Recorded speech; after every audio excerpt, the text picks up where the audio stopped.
Namaste, everyone. Let me just.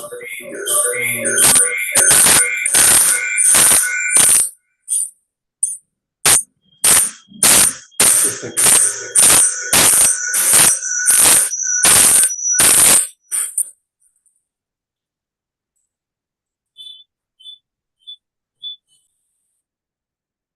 Now it should be okay. Sorry for the disturbance. Can you hear me properly? No, Swami, you're, Yes, you're yes. breaking up really bad. 1 second.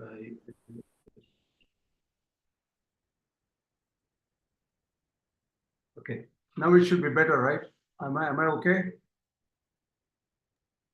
Yes. Hello, can you hear me? Yeah. Yes. Now it's better. Okay, I should see. I have two computers. I have to just manage the volume and things like that. Sorry for the delay and all the changes in the class. Obviously, whenever you want to do some good things, a lot of other obstacles come. That we have seen all the time, I think. We will continue with the class. Let me share the screen with you.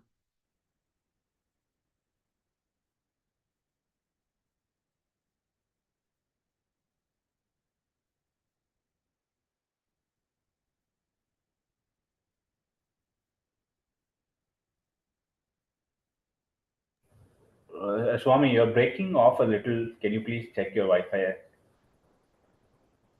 Okay, yeah, I'll check my Wi-Fi. See, definitely. Thank you. Let me check my Wi-Fi.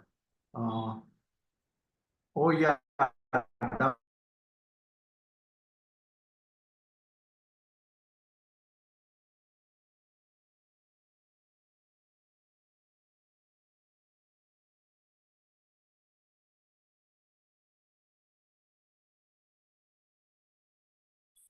Can you hear me better now? Hello? Yes. Yeah. Yeah. Yes. Okay, very good. Sorry for all this disturbance. Let me.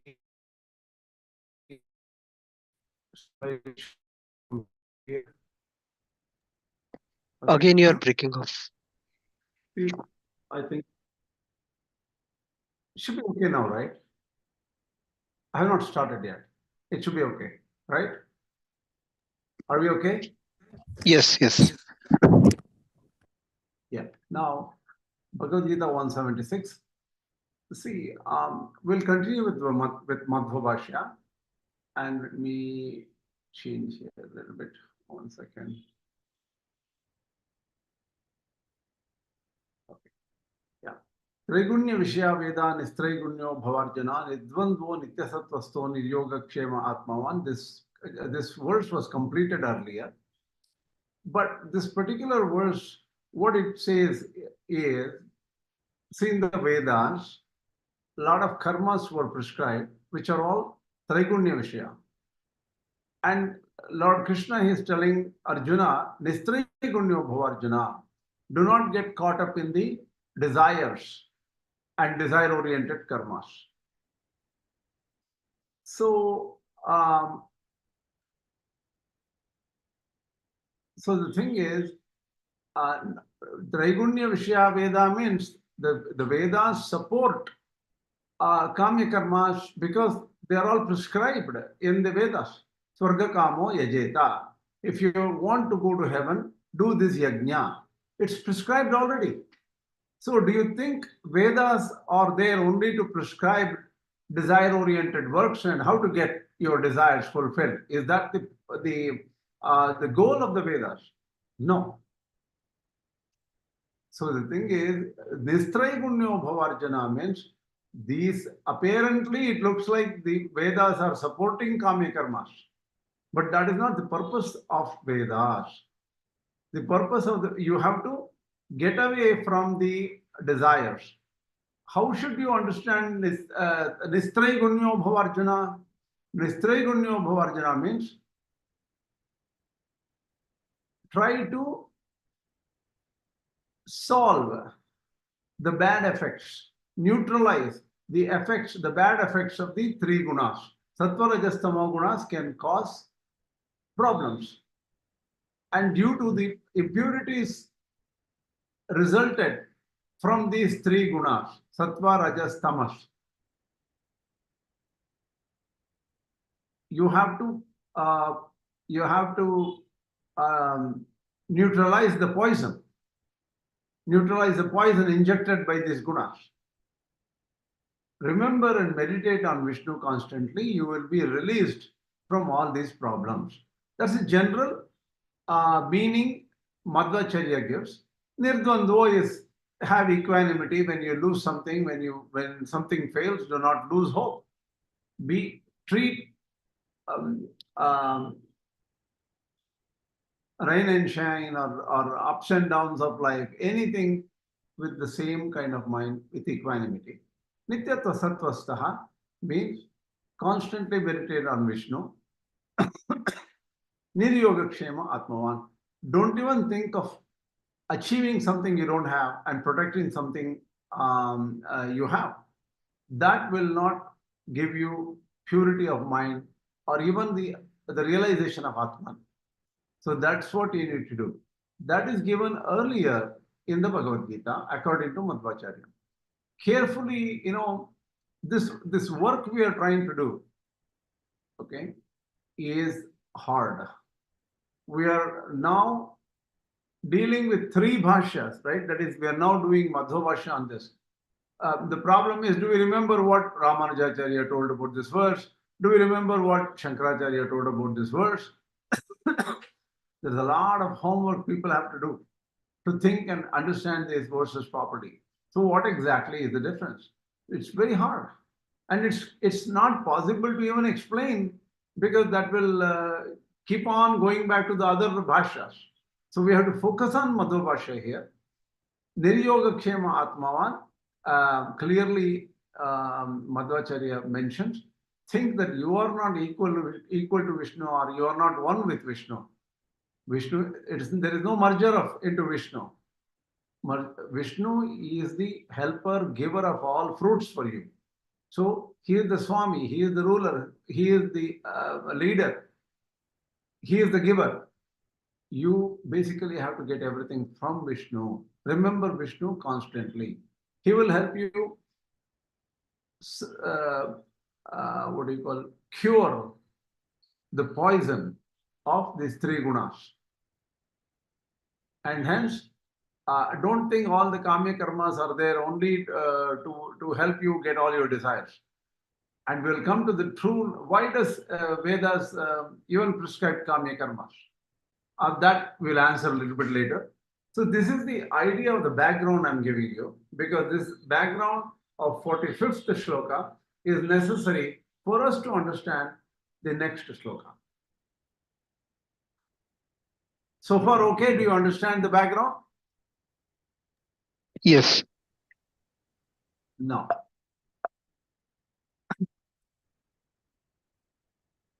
One who does karmas for the purpose of attaining desires, kāmya-karma, the fruits of such karmas are different, right? Kāmya-karmas could be, getting a child or getting rain or getting swarga or heaven, going to swarga. All these things are different fruits of the kāmya-karmas, desire-oriented karmas.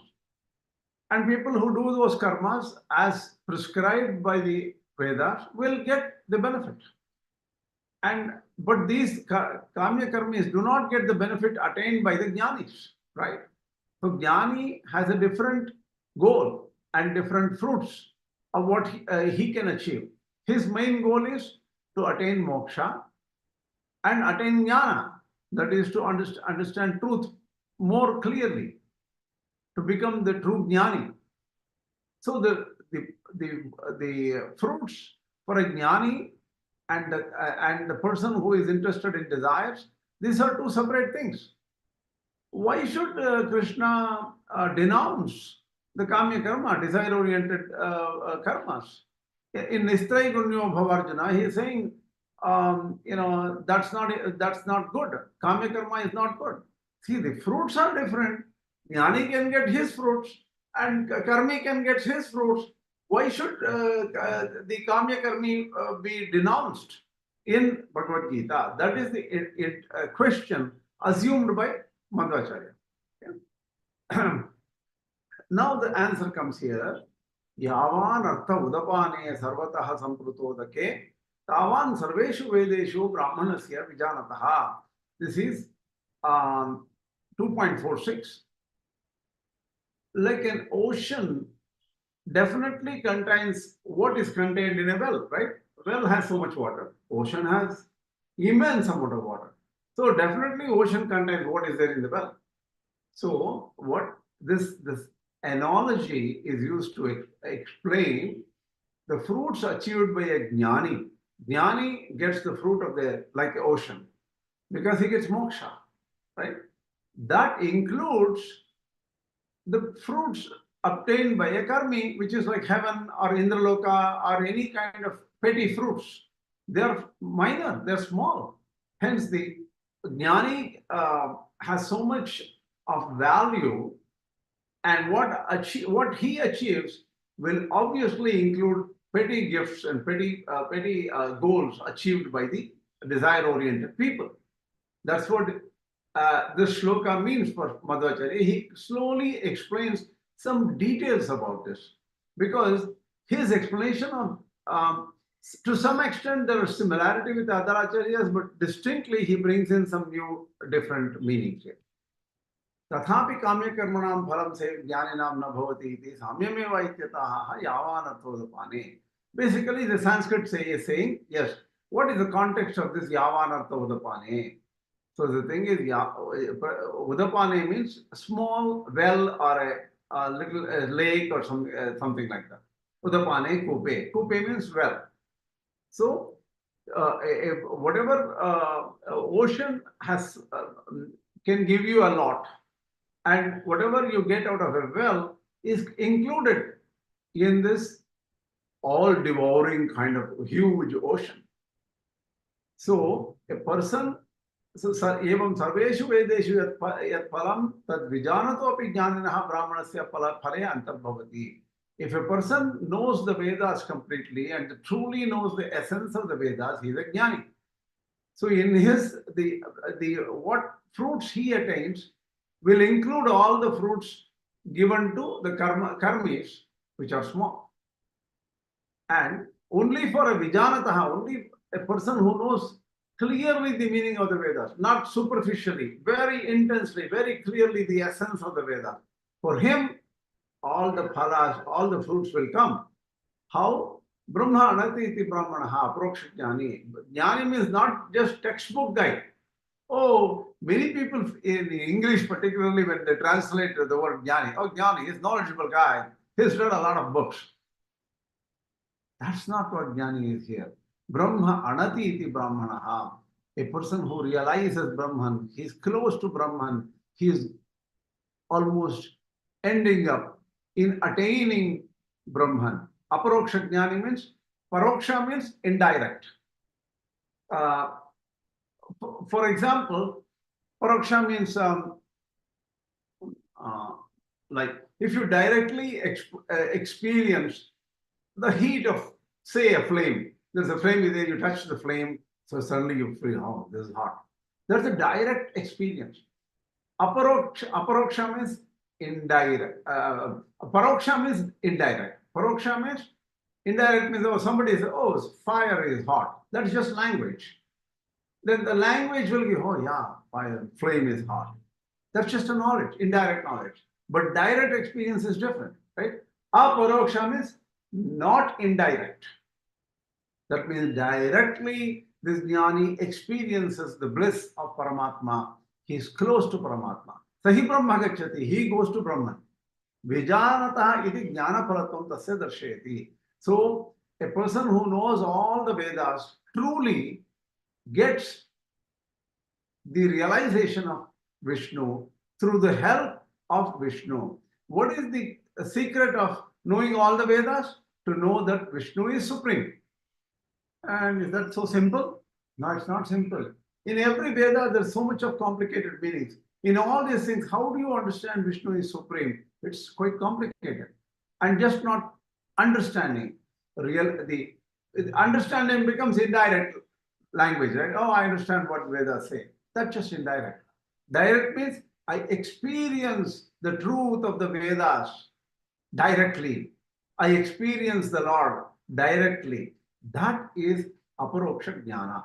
For such a person, all the effects and all the fruits promised by to the karmis or the desire-oriented people will all be included. Madhvācārya in the Gita Tatparya, for the same shloka, includes a special meaning. Udapane, he brings in the idea of Viṣṇu is Gunapurna even in Pralaya. Pralaya means dissolution of the whole entire universe. As the universe stays for so long, it is maintained for so long.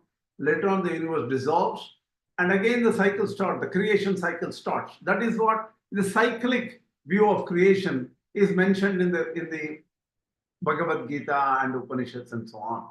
So when everything dissolves, what does not dissolve is Viṣṇu. No one protects Viṣṇu because he is the protector of all. And only when he is pleased, all the fruits are attained. Look at how this Acharya brings in this idea. All other devatas are inside, under the control of Viṣṇu. He in fact presents in the next verse or something, he explains, even Mahalakshmi is under the control of Viṣṇu. Nobody controls Viṣṇu. He is the independent person. And when all other devatas are submerged in the deluge of the Pralaya, Sarvataha Sampruto means all powering, overflowing water of the dissolution. I don't know exactly what that water is. I have not seen a dissolution, by the way. I'm right here enjoying the state of sthiti or constant protected state, right? So even in a complete dissolution, Hari is not dissolved. He is alone. He is protecting everybody else. And in the subtle state, the unmanifest state, he is protecting everyone. So only when he is pleased, you will get value. So understanding the value of Hari is important. Udrekat patra rahityat patyat anatvat chakhilasya cha. Udapane means apane, he breaks it into some Sanskrit things and he proves that these are the inner hidden meaning in the word Udapana. Hari itself is Udapana. Pralayepi Udapanoso Bhagavan Hari Ishvaraha. Even in the stage of dissolution, Hari is the Lord Ishvara and he is known as Udapana. Prakriti Yudarupena Sarvamavritya Tishtati. The Prakriti, the whole universal matter is like the ocean, the huge ocean which surrounds everything. Pralayeto layam prahuhu sarvataha sampukotakam. So the thing is, he is the one who is going to protect you even in a pralaya. And remember that person. That's what it says here. One who knows Vedas properly will get all the fruits from Viṣṇu. Yavat prayojanam Viṣṇu sakashat sadhakasya cha dharma mokṣādikam tavat sarva veda vido bhavet. So one who knows all the Vedas properly, he will, by the help of Viṣṇu, by the blessings of Viṣṇu, he will get all the fruits. Vedartha nirnayo yasmat Viṣṇu-jnānam prakirtitam. The clear understanding of the Vedas is to understand Viṣṇu-jnāna or the knowledge of Viṣṇu. Jnānāt prasannascha harir yato akhila phalapradaha. Through the knowledge, once you get the knowledge, you will become very close to Hari. You will become his favorite. And such a great Hari will give you everything. Akhila phalapradaha will give you all fruits. Swami, one question here. Uh-huh. In the previous slide, even here, what is the purpose of mentioning this gunapurnatva during pralaya amongst these verses? See, the way I understand is when pralaya basically dissolves everything, right? But for Madhvācārya, Prakriti and Jivatma, both are Anadi, right? It could be anadi, but it will not be in the state of this state of activity, right? All the powers are taken away. They're just put it in like in a almost like a suspended state, right? Everything goes into suspended state. That is acceptable to Madhvācārya. Okay. Even jivas and prakriti, they are anadi. They are not going to be destroyed, but they will be put in a very unmanifest, suspended, no activity state, right? Okay. But the only person who is active and powerful and capable and everything is Hari at that time. So all the other devatas, even the Vayu, which is supposed to be Jiva Uttama, or the highest among the Jivas, he is not able to do anything during Pralaya. Lakshmi is not able to do anything in Pralaya.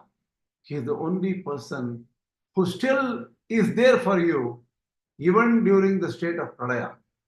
So, see the value and power of this Mahavishnu.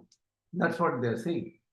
Gunapurna means nothing is reduced in Mahavishnu. All his wonderful divine attributes are still 100% active and is there. Okay.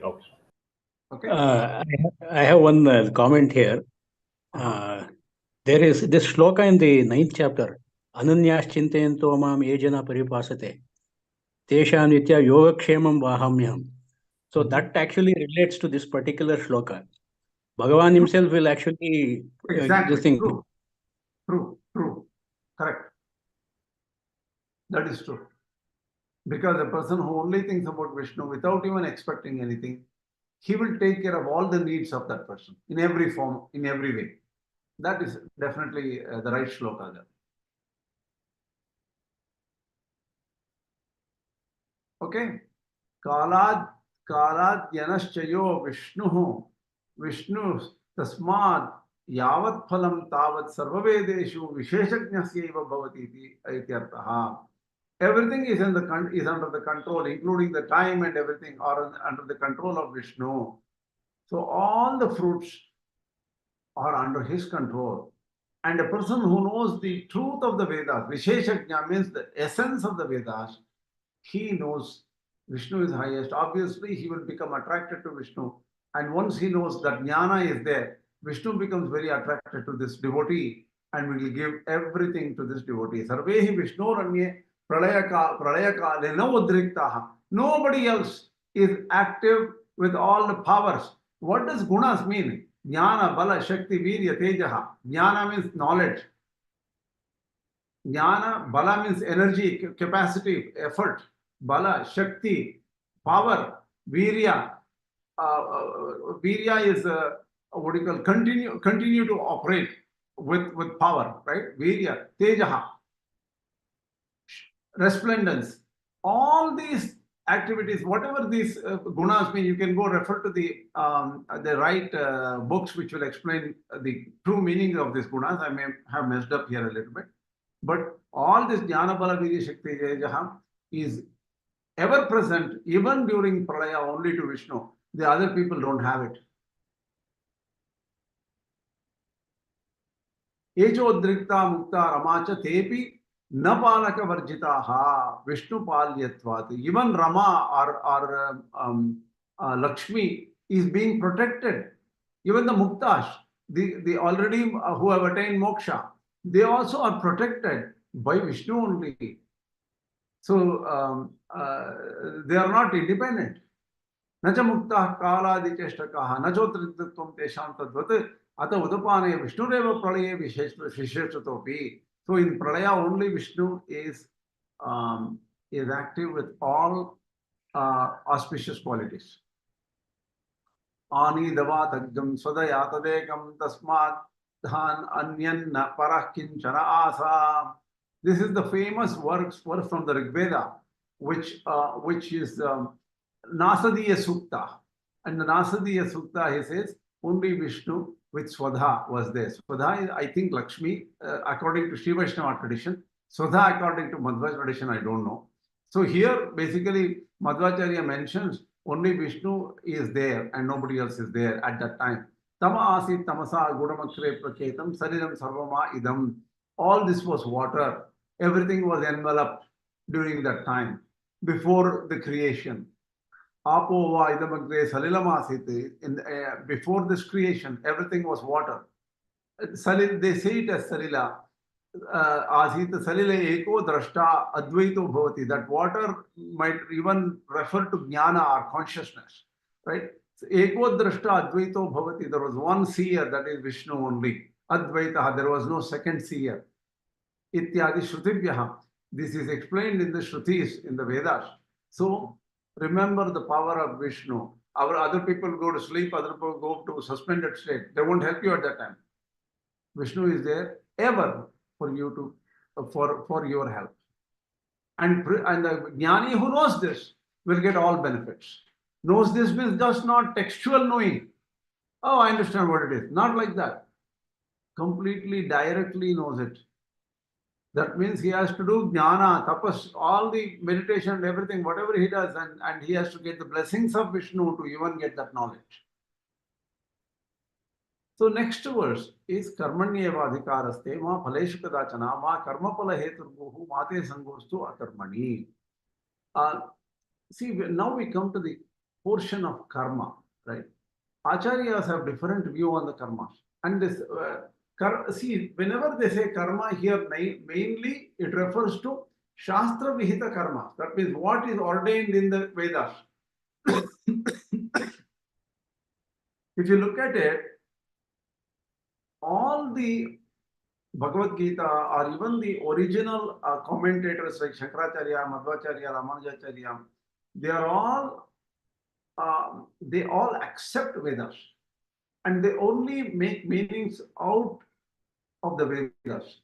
They derive their meaning. They may disagree with each other here and there. They may have different emphasis, different viewpoints. But I give you a simple example.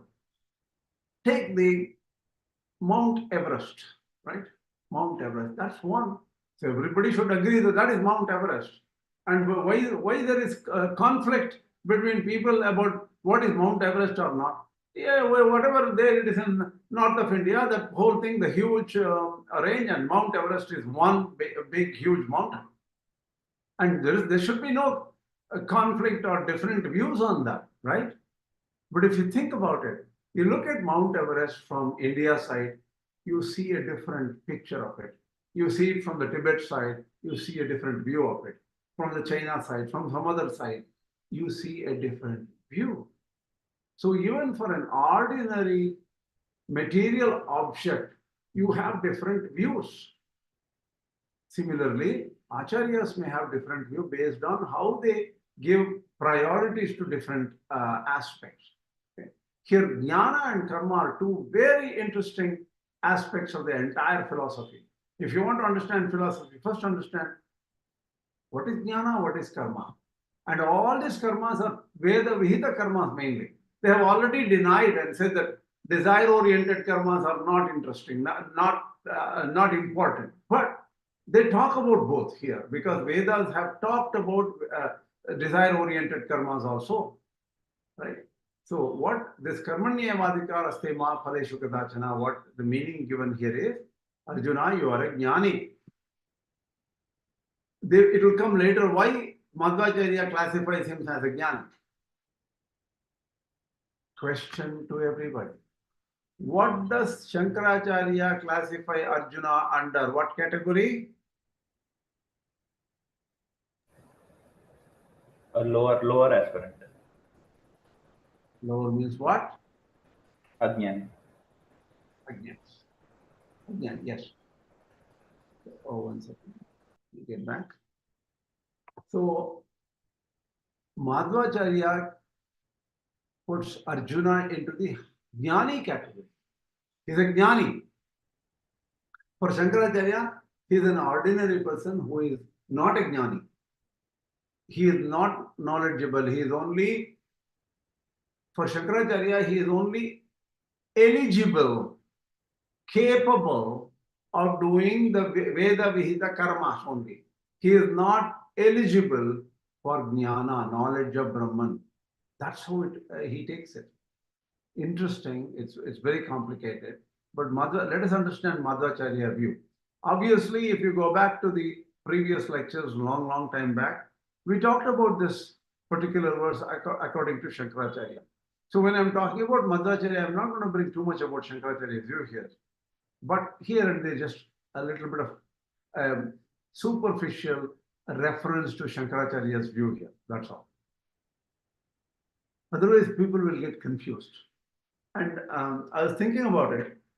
Eventually, suppose, say in the next few years, we finish all these, the entire Bhagavad Gītā according to 3 Acharya, that is 3 commentaries. Say we finish it. Maybe we have finished 176 verses, classes. We may take another 300 classes to finish, assume. Afterwards, there are some wonderful comparative views on the Gita. For example, Advaitis have argued against the other views on the Gita. Similarly, the Vishishtadvaitis have argued. Uttamur Swami has written a small booklet with 30-40 pages, which says Parokta Gita Vimarshaha. That means analysis of other views on Gita. Similarly, I'm sure Madhvācārya followers would have written analysis of other views on the Gita. These are very interesting. For that, you need to really think about all the views. So in your mind, you should understand each view properly. Then you will appreciate the 3 views and why they differ, what is the main point and all this. Hopefully, we'll get to that stage also in the next few years. So, Arjuna is classified as a Jñānī. So, even a Jñānī, Karmaṇy-evādhikāras means you have only right to perform karmas, not to aspire for fruits, not to desire for fruits. Fruits will come when you do the work, karmas. Only Hari or Viṣṇu can give you the fruits. Never think that you can obtain fruits by yourself. That is ruled out. And also, don't make fruits as the only reason for you to do karma. For the Veda karma, the karmas prescribed in the Vedas, you have to do it no matter what. You should not make attaining the fruits the main goal for which you have to do the karmas. So, the fruits are only given by him, you cannot even expect it. Also, because you cannot expect fruits, karmas, don't give up to the hope that, oh, I will not do any prescribed duties in the Vedas. No, I will take a break. I'm not interested. That's not an option. Why? You may even say, no, I give up karmas because I meditate on Viṣṇu. I sit down and just meditate on Viṣṇu. So I give up karmas. There is nothing wrong in giving up prescribed duties when I'm already thinking of Viṣṇu, who is the core message of the entire Vedas. So I'm doing the right thing by just thinking about Viṣṇu. Even if you say that is wrong. If you do not do the Veda Vihita karmas, there is papa or sin. In a rough way, it is a sin. That means you will incur problems. There will be disaster. You will pay for it for not following the dictate of the Vedas. Karmaṇy-evādhikāras ma phaleshu kadachana. Don't expect the fruits. Don't make fruits as the center. Ma karma phala hetu guhu mate sangos karmani. Do not make the fruit of the as the main goal. The fruits are not the main goal. Mate sangos karmani. So if you don't want the fruit, then you say, oh, I don't want to do karmas. That is also not an option. You have to do karmas because otherwise you will incur sin. You will incur papa. Vedas very clearly have said that. This is an important view of Madhvācārya, which is distinct and separate. For Shankaracharya, he said, for Arjuna, you are an Jñānī. You are not a Jñānī. For you, you should definitely work. The Jñānī can give up work, but you have to work. So this is how Shankaracharya takes it. This is not the way Madhvācārya understands this, and he tries to justify his point of view.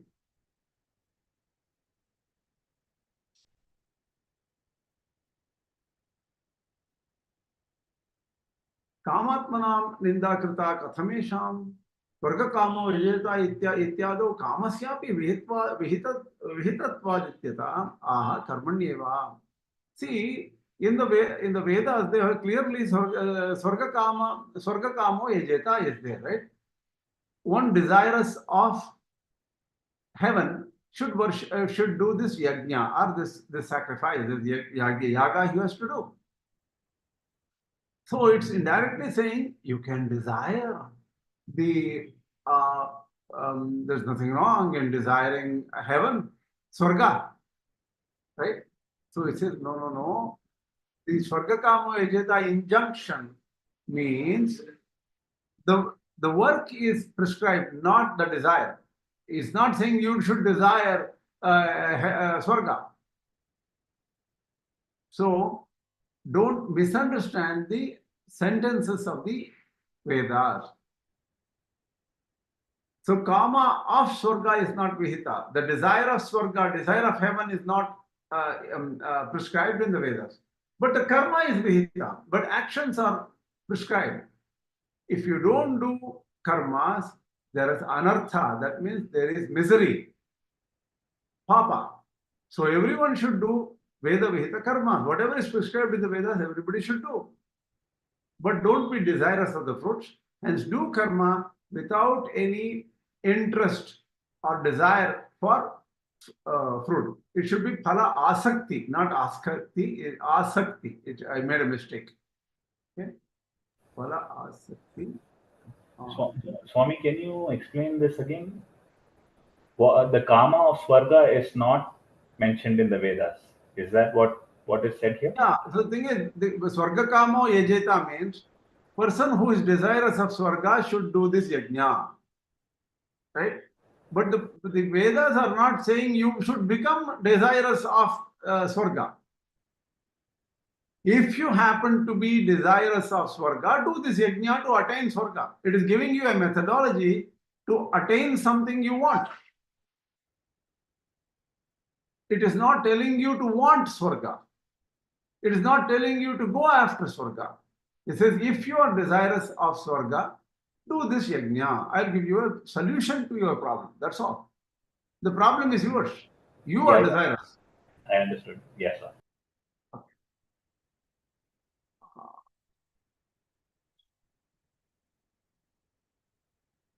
Even jñānis like Arjuna have to work.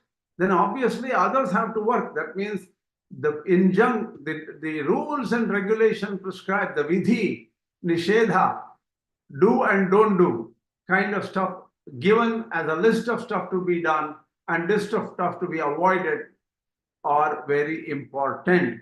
Everyone should follow, including the jñānis. That is the Madhvācārya's view. Kim anyesham. When Jñāni himself has to work, what to talk about the rest? They also have to do. Natvasti keshan chinnate sti sahi jñāni naransha indrascha. Okay, Arjuna, you are jñāni in what way? You are a product of Indra and human. So you have human origin as well as Indra. So you came from Indra and also you have human origin. So in that sense, you have mixed origin. Because you came from Indra, obviously you should have a lot of powers and jnana. But because you have human origin also, that means you are deluded, you forget the knowledge, and you do have some problems. Yadi tesham shuddhasatvanam nat syajnanam tvanyesham. So even pure people like you come from Indra, with the Shuddha Sattva, pure Sattva. With all these things, you are subject to problems. What to talk about ordinary mortals? They have so much of problems with the Sattva, Rajas, Tamo Gunas. They have very little Sattva, very little purity, mostly passion and ignorance and stupor, laziness. This is what human beings have in general.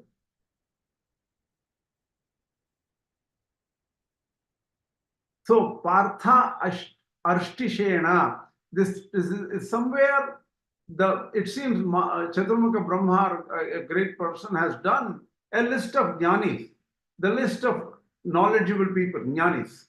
In that Partha, that is Arjuna, is mentioned. I don't know where this list is, but that's what Madhvācārya says.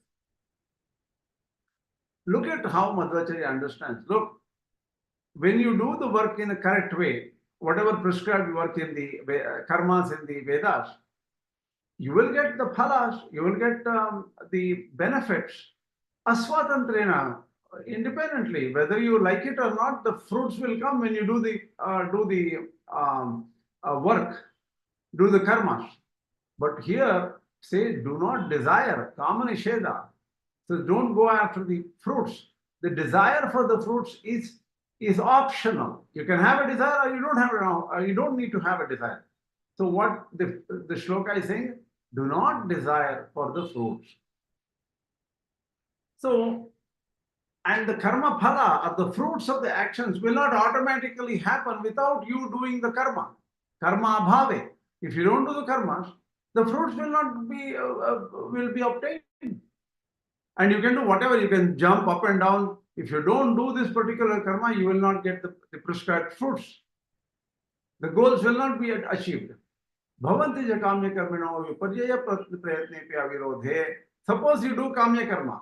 Kāmya-karma means you desire something. That means you want rain and you do a yajna. Vrishti kamo yajeta. You want rains and you will do a yajna. And after doing that yajna, you suddenly realize, I don't want rain.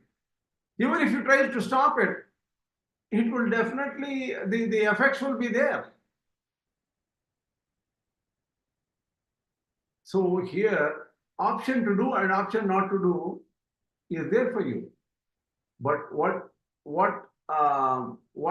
the Vedas are saying is, do not refrain from doing. You have to act, but do not expect any fruits. That's what is the main idea of this particular shloka. And only for an aproksha jnani, that a direct realized person, you can do something and you don't need to get the fruits of it. That is, the effects may not happen.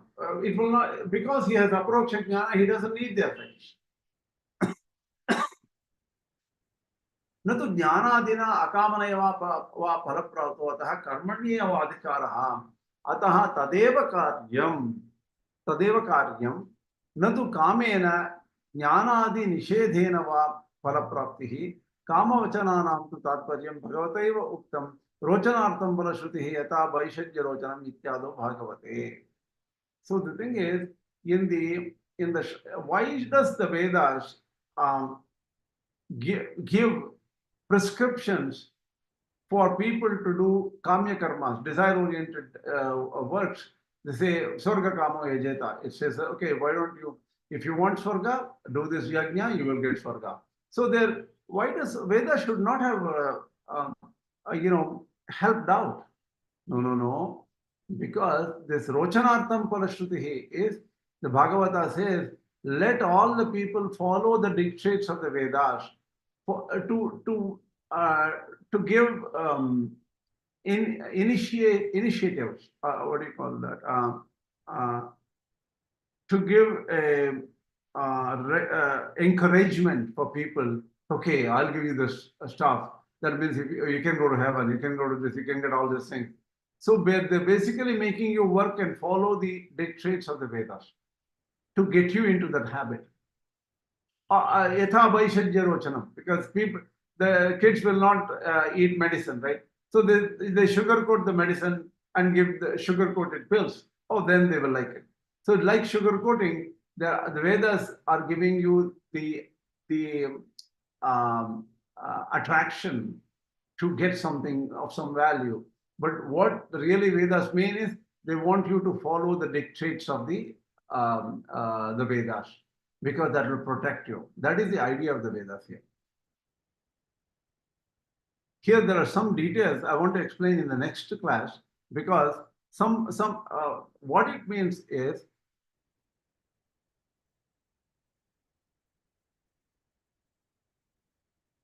a Jnani obviously does not want any of these petty fruits, and he will only focus on Jnana and Moksha, or to get released from this cycle of births and deaths and to reach Mahavishnu.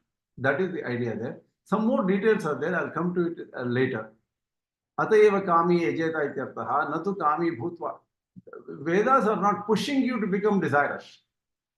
If you have this desire, you can get it this way. Nishkamam jnana purvam cha iti vachanat. So you can do any yaga or yajna given in the Vedas without kama, without desire, and through knowledge. Jnana purvam is truly understanding everything. The Mahavishnu being the highest. All the details of the yajna, you understand and do yajna, that is fine. But you are not asking for benefits. Vakshamanebhyascha vasante vasante jyotishaya jeta ityadibhyascha. So the thing is, in the Vedas, it is very clearly said, those who are born in certain families, those who have been given a thread, the second initiation with a sacred thread, such people have made a promise that they should do the work prescribed in the Vedas. They should not give up. And there are statements like in the Vasanta Kala. Vasanta is a particular season. I think spring maybe. Vasante Jyotishaya Jeta.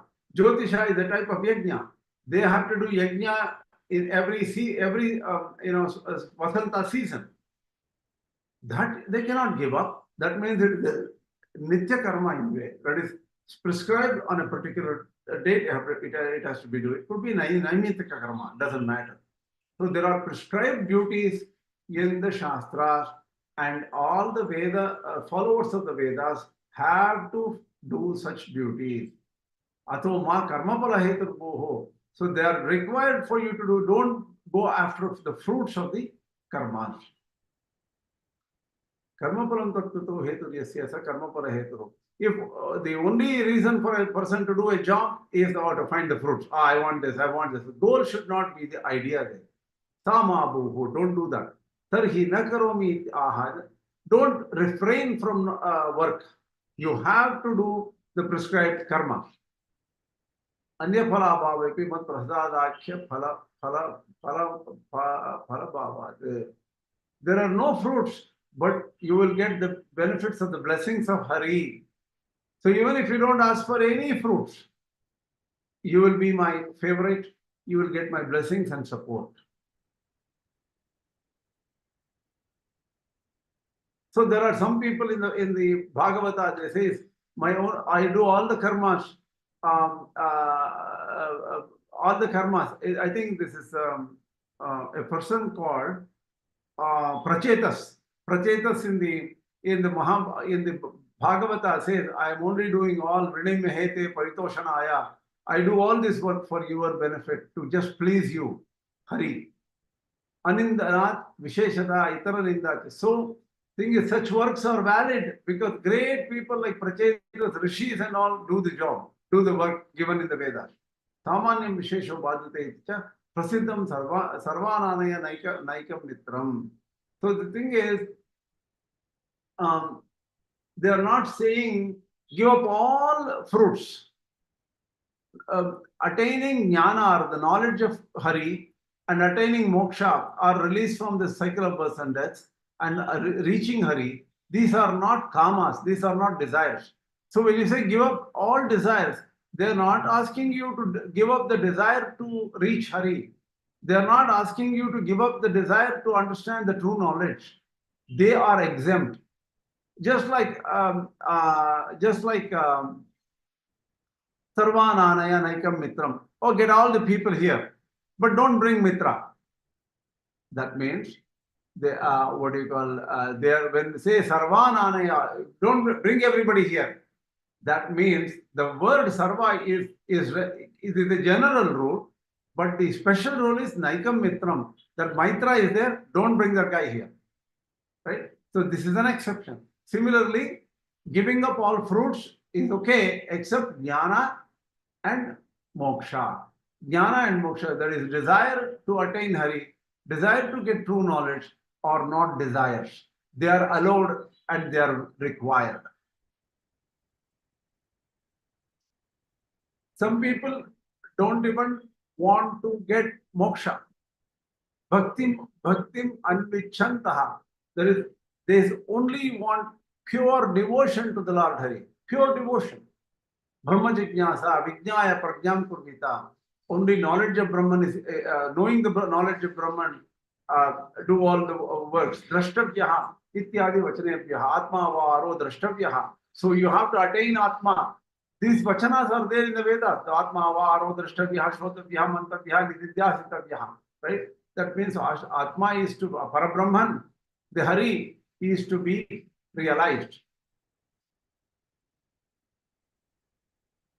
Drashtavyaha. Shodavyo, Mantavyo, Nidhityasitavyaha. You have to hear about Vishnu, hear about Brahman. Mantavyaha, you have to meditate, contemplate. Nidhityasitavyaha, you have to do dhyana on Vishnu. This is all there. So, going towards Vishnu, liking Vishnu is not considered as desire which should be given up. So, if you have no desires, only you ask nothing from Hari, even then, like if somebody says, some servant comes and works and he expects some money and you give money, that's one thing. But if some servant comes and helps, okay, don't worry, I'm not expecting anything from you. You will become more attached to that person and you will give more. So that is lokanyaya acha bhaktir jnana adi prarthana karya iti siddham. So the thing is, just friendship, bhakti to Hari, and attaining jnana, they are not considered desires which should be given up.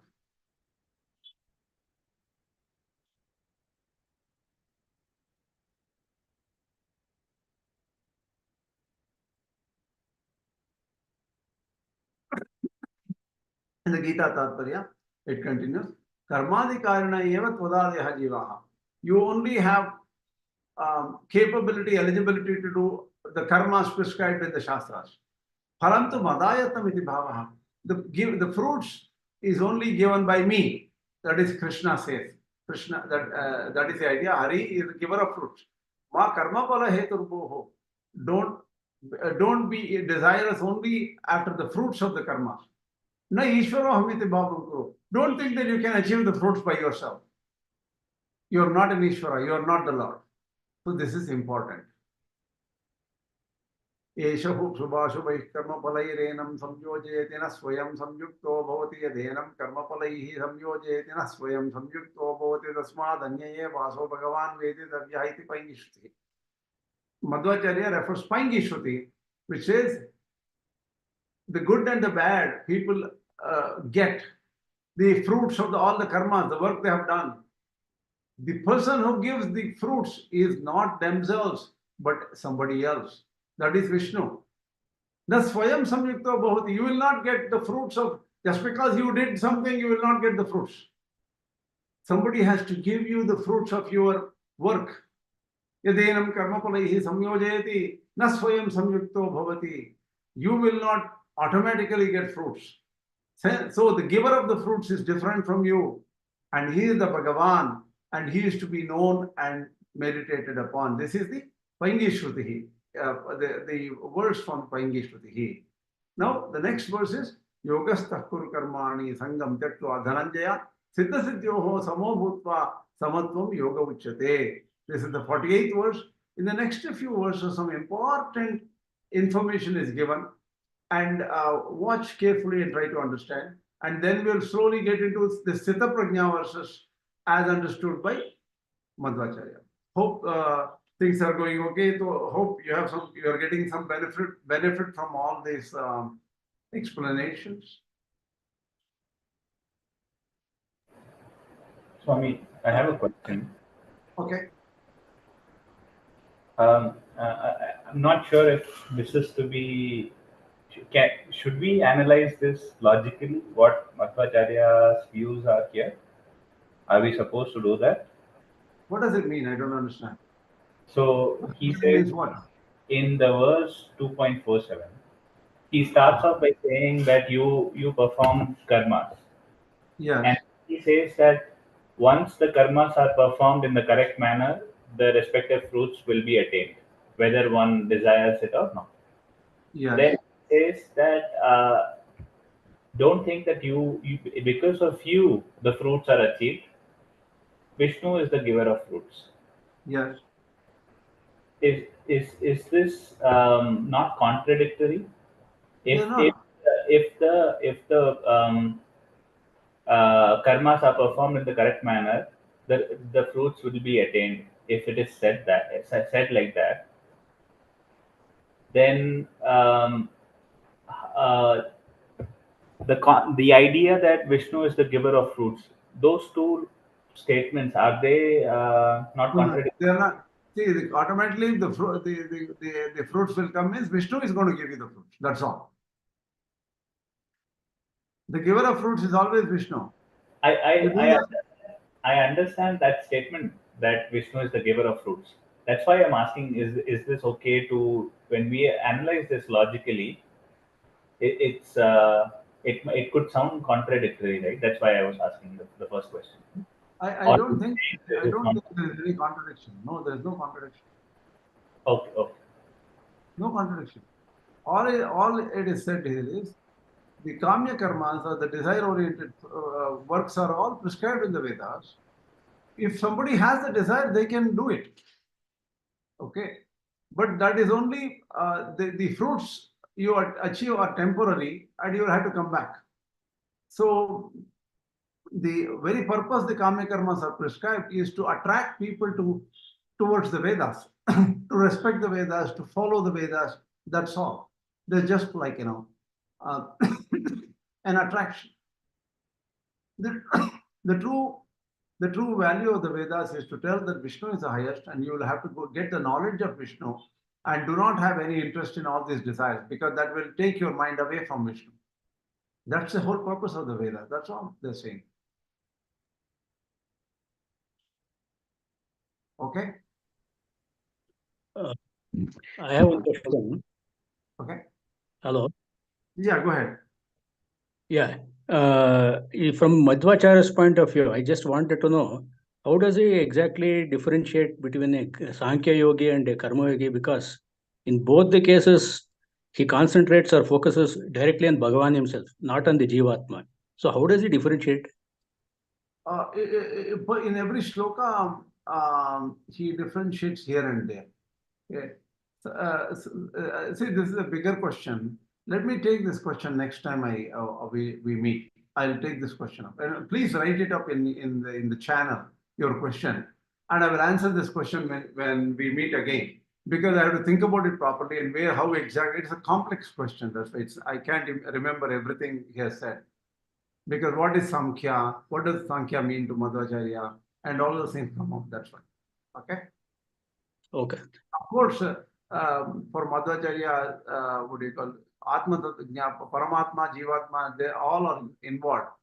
And Sankhya and Karma differentiation, we will look into it and I'll tell you about it. No problem.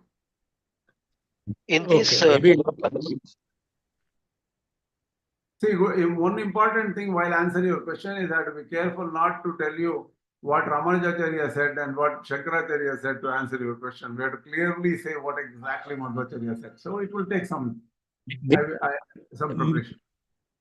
I understand. Maybe it is too early, but it certainly will be covered surely in the beginning of the third chapter by Madhvācārya. Because yeah, definitely. Definitely. Yeah. In the second chapter, he will go into depths of Sankhya for sure. What is Sankhya? but he has already mentioned, by the way, when we did Esha Te Bihita Sankhe Yoge, that verse he explained a lot about Sankhya there, right? It is not the classical Sankhya, not the Ishvara Krishna Sankhya. It is the Sankhya Yoga prescribed by the Kapila Muni and other people, right? No, that is true. But as far as an aspirant is concerned, there is a difference at least between the other two. I mean, Shankara and Ramanuja and Madhva. There they are very clear that Karma Yoga is for those who don't have control over their mind. compared to a Sankhya. So they have to do Karma Yoga. How Madhvācārya takes this is a question. See, third chapter it will become much more clear. This will come up, don't worry. It will be answered in the next few classes. I'll try to look into it in the beginning of the next class also. Okay? Just one question. Another Yeah. question. So, in case of Shankaracharya, he takes equanimity as Samadarshi Bhava while performing the works, not to think about the fruits. So, how does Madhvācārya think about equanimity, Samadarshi Bhava over here? He takes it similarly only. What do you call, if some loss happens, some disaster happens, a person should be, to treat them equally. It has very similar view, no difference there. All acharyas have similar views on equanimity. Okay, thank you. Okay, then we'll stop here, and tomorrow morning we have the Upanishad class. So, but let me prepare. I have a long night ahead of me. Asmat Gurubhyo Namaha, Asmat Parama Gurubhyo Namaha, Asmat Sarva Gurubhyo Namaha, Shri Krishna Parabrahmane Namaha, Shri Lakshmi Samavara Brahmane Namaha, Shri Lakshmi Hayavana Parabrahmane Namaha, Sarvam Shri Krishna Parabrahmane. Namaskaram. Karam.